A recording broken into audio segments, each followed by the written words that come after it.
ओम शांति। आज 23 तारीख की मुरली। बाबा कहते, मीठे बच्चे, तुम्हारा फर्ज है एक दो को बाप और वर्षे की याद दिलाकर सावधान करना। इसमें ही सबका कल्याण समाया हुआ है। बाबा क्या कह रहे हैं? जिन्होंने ज्ञान समझ लिया, ब्राह्मण बन गए, ब्रह्मा मुख वंशावली ब्राह्मण बन गए, उनका फर्ज है एक दो को औरों को इस ज्ञान का सही तरीका से बताना। इससे क्या होना है, कौन दे रहा ज्ञान, इससे हमको क्या मिलना है। सबसे पहली बात तो निराकार भगवान के अलावा और ये ज्ञान कोई नहीं दे सकता। भगवान एक ही है, गॉड इज वन, वो है निराकार, पॉइंट ऑफ लाइट। और किसको दे रहा? हम बच्चों को। हम बच्चे कौन?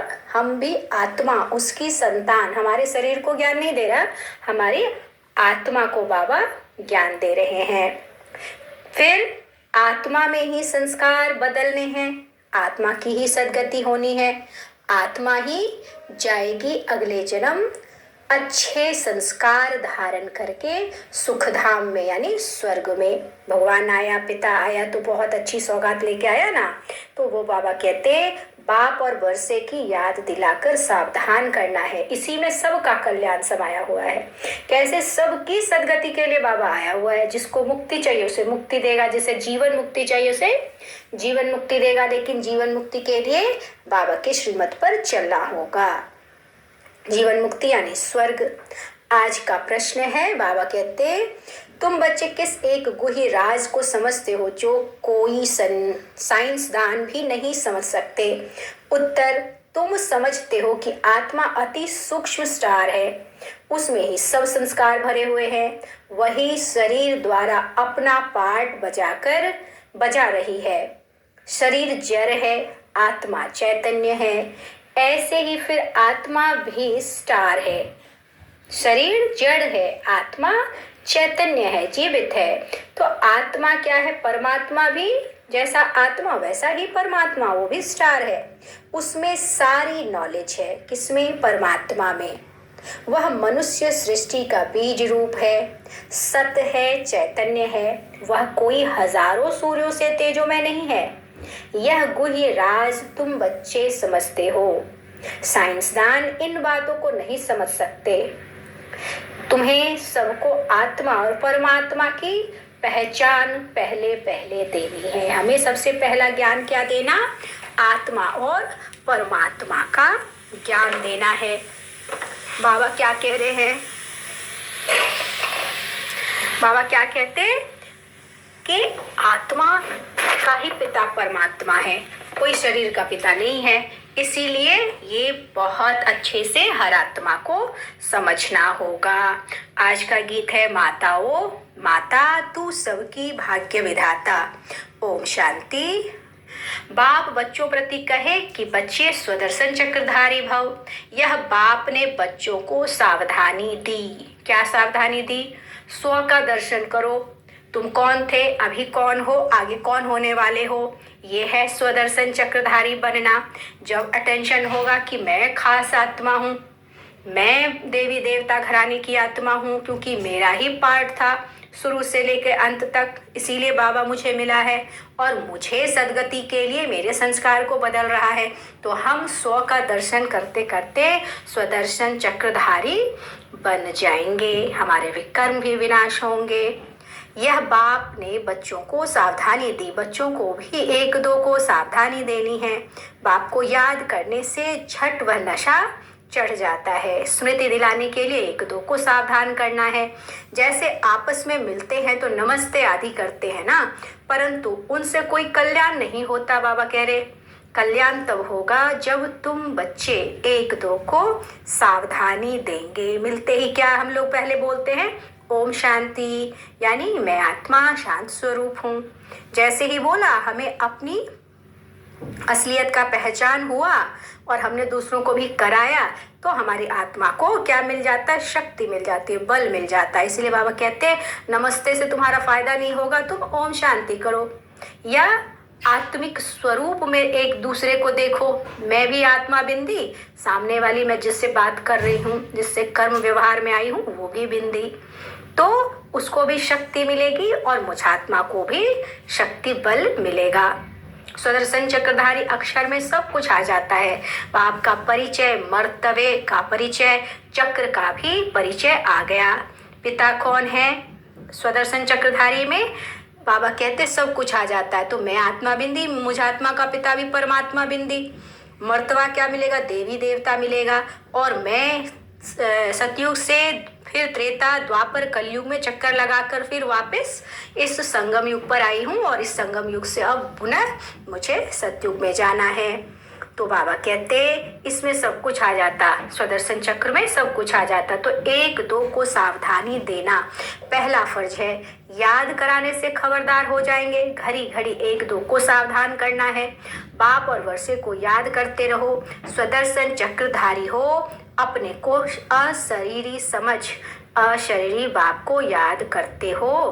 बाबा कहते कैसे याद करना है? मैं भी अशरीरी, बिना शरीर के, यानी मैं पॉइंट ऑफ लाइट, मैं आत्मा, और बाबा भी ऐसे ही पॉइंट ऑफ लाइट। याद अर्थात योग, योग से ही तुम्हारी निरोगी काया बनती है। यह अभी का पुरुषार्थ है। अंत में जब एकदम कर्मातीत अवस्था हो जाएगी तब निरोगी बनेंगे। अभी तो जन्म जन्मांतर के हिसाब किताब चुकतू हो रहे हैं, तो रोग शोक दुख तकलीफ सब कुछ आना है। लेकिन अंतिम समय तक जब हम कर्मातीत हो जाएंगे, कर्म करते करते बाबा की याद में हर क्षण हर पल रहेंगे, तो सारे विकर्म विनाश हो जाएंगे, सारे रोगों से मुक्ति मिल जाएगी। निरोगी काया, यहीं पर सारे रोग दुख खत्म हो जाएंगे। फिर हम अगले जन्म में सतयुग में पहुंचकर रोग मुक्त जीवन जिएंगे। अभी तो पुरुषार्थी हैं। अभी बाप बैठ बच्चों को समझाते हैं, क्योंकि जानते हैं सभी बेसमझ हैं। जब देवताओं आदि की पूजा करते हैं, उन्हों के ऑक्यूपेशन का कोई को पता नहीं। मंदिर में जाते लेकिन जानते नहीं ये क्या कर्म किए जो इतने पूज्य पद को प्राप्त किया इन्होंने। हम सबकी बायोग्राफी बता सकते हैं। पहले तो बाबा कहते तुमको समझाना है कि देवी देवता का बायोग्राफी कोई नहीं जानते, लेकिन हमें बाबा ने बताया है तो हम समझा सकते हैं। पहले तो मुख्य परमपिता परमात्मा को जानना है। उसमें भी बहुत मनुष्य मूंझते हैं, कहते हैं परमात्मा का कोई नाम रूप नहीं है। तो पहली मुख्य बात है आत्मा परमात्मा का भेद और ज्ञान बताना। बाबा कह रहे हैं कि आत्मा का रूप है जीरो अथवा बुरी, यानी बिंदी भी कहते हैं। अब इस पर भी विचार करना चाहिए कि आत्मा कितनी सूक्ष्म है। मनुष्य पूछते हैं आत्मा शरीर से कैसे निकलती है, कहाँ से निकलती है? कोई कहते हैं खोपड़ी से निकलती, कोई कहते हैं आंखों से निकलती, क्योंकि दरवाजे तो बहुत है ना, परंतु आत्मा है क्या चीज, यह जानना बड़ा वंडरफुल है। तो पूछते हैं आत्मा निकलती कैसे है? यह नहीं कहते आत्मा आती कैसे है, परंतु पहले तो मालूम होना चाहिए कि आत्मा क्या चीज है। कितनी छोटी सी आत्मा में 84 जन्मों का पाठ भरा हुआ है। यह बातें मोस्ट वंडरफुल हैं। आत्मा है तो बरोबर स्टार मुआफिक, उसको बड़ा नहीं कहेंगे। एरोप्लेन ऊपर जाने से बहुत छोटा दिखाई पड़ता है, परंतु आत्मा बड़ी नहीं होती, उनका तो एक ही रूप है। तो पहले आत्मा को जानना चाहिए, क्योंकि सारा ज्ञान इसी आत्मा में है, सारे संस्कार इसी आत्मा में है। जितना हम आत्मिक दृष्टि रखेंगे, मैं भी आत्मा सामने वाली भी आत्मा, तो हमारे विकर्म नष्ट होंगे, हम बहुत हल्के होते जाएंगे, बाबा की मदद मिलती जाएगी। तो ये सबसे ज़्यादा प्रैक्टिस करने की चीज़ है। इसीलिए बाबा आज बार बार आत्मा और परमात्मा को ठीक से समझा रहे, ताकि कोई बच्चा ये ना कहे बाबा ने नहीं बताया। अब प्रैक्टिस नहीं करेंगे तो वो तो हमारी गलती है, लेकिन बाबा तो हर चीज बहुत क्लियरली बताते हैं। भल को बाबा क्या कहते हैं, कमाई में कभी थकावट नहीं होती है, परंतु स्थूल काम भी करने पड़ते हैं, इसलिए थकावट होती है। बाप समझाते हैं रात को भी जागकर बाबा से बातें करते, ज्ञान सागर में डुबकी लगानी होती है। जैसे एक जानवर होता है पानी में डुबकी लगाता है, तो ऐसे डुबकी मारने से, विचार सागर मंथन करने से देखते हैं कि बहुत पॉइंट्स आती है, कहाँ कहाँ से निकल आती है। जब विचार सागर मंथन करेंगे, सोचेंगे बाबा ने ये बोला, क्यों बोला, जब डूबते जाएंगे उसमें, बाबा से बातें करेंगे, तो बहुत अच्छे अच्छे नए नए पॉइंट्स निकलते जाते हैं। मनुष्य बिल्कुल ही नहीं जानते, उनको समझाना है। बाप ज्ञान का सागर है, उनसे वर्षा मिलना है। जो आदि सनातन देवी देवता धर्म वाले सतयुग में थे, उन्हों को जरूर वर्षा मिला होगा ना। अब सारी राजधानी को वर्षा कैसे मिला? कलयुग से सतयुग होने में देरी नहीं लगती, रात पूरी हो दिन होता है। कहाँ आयरन एजेड वर्ल्ड दुखधाम, कहाँ वह सुखधाम, ब्रह्मा का दिन ब्रह्मा की रात, कितना फर्क है। बाबा क्या कह रहे हैं? पहले पहले नॉलेज किसको दी, पूछना चाहिए। किसको दी? कहते हैं कलश सरस्वती को दिया, बीज से ब्रह्मा को कुम कर दिया है। यह किसी को पता नहीं है कि ब्रह्मा तन में आकर माताओं को कलश दिया है, तो जरूर ब्रह्मा भी सुनते होंगे ना। ज्ञान का कलश माताओं को दिया। ब्रह्मा के हाथ में शास्त्र भी दिखाते हैं, ब्रह्मा की मत मशहूर है, तो वह भी सभी वेदों शास्त्रों के सार की मत देता होगा। ब्रह्मा द्वारा शिव बाबा समझाते हैं ब्रह्मा कहाँ से आया, यह रथ कहाँ से निकला, कोई नहीं जानते। ये सारे क्वेश्चंस किसी को नहीं पता।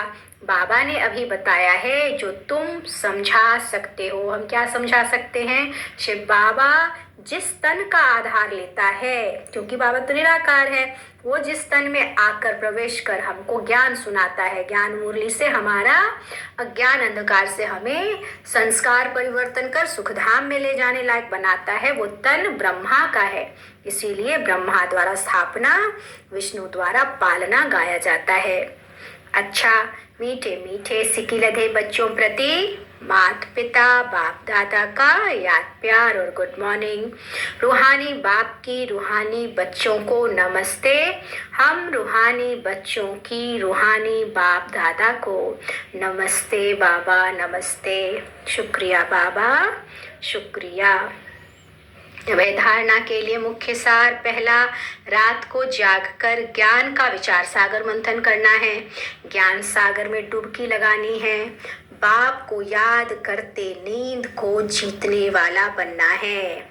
जितना अमृत वेले याद बाबा को करेंगे उतना शक्तिशाली बन जाएंगे, ज्ञानी तु आत्मा बन जाएंगे, हर तरह से 16 कला संपूर्ण सर्वगुण संपन्न बन जाएंगे।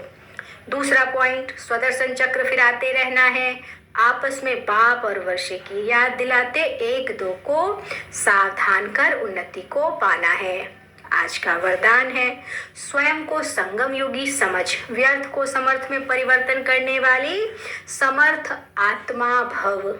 स्वयं को संगम योगी समझ, व्यर्थ को समर्थ में परिवर्तन करने वाली समर्थ आत्मा भव।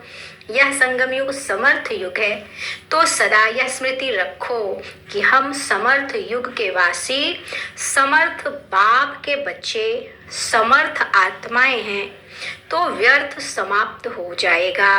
कोई भी चीज जो उल्टी सुल्टी रास्ते पे ले जाए वो है व्यर्थ। कलयुग है व्यर्थ। जब कलयुग का किनारा कर चुके संगम युगी बन गए तो व्यर्थ से किनारा हो ही गया। यदि सिर्फ समय की भी याद रहे तो समय के प्रमाण कर्म स्वतः चलेंगे। अभी जब याद रहेगा कि हम बहुत खास समय पर हैं तो हम अपने कर्म पर अटेंशन रखते हैं। आधा कल्प व्यर्थ सोचा, व्यर्थ किया, लेकिन अब जैसा समय जैसा बाप वैसे बच्चे। स्लोगन, जो सदा ईश्वरीय विधान पर चलते हैं यानी श्रीमत पर चलते हैं वही ब्रह्मा बाप समान मास्टर विधाता बनते हैं। अच्छा, ओम शांति।